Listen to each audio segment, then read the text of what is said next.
¿Cuál es el mejor país? Bueno, ¿cuál es el mejor país según para quién? Puede que sea un buen país para tu empresa, pero que no sea un buen país para que tributes tú personalmente. La nacionalidad, que es más compleja de cambiar, es también la residencia de recreo, que es donde me gusta a mí pasar el tiempo.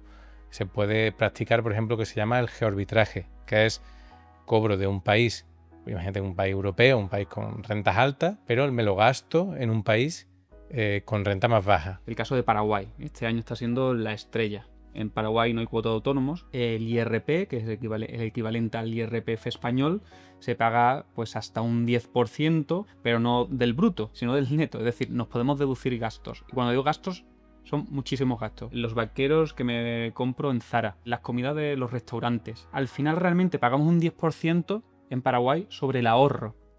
Y atención, un 10% de lo que se considere fuente de renta paraguaya, porque es un sistema territorial.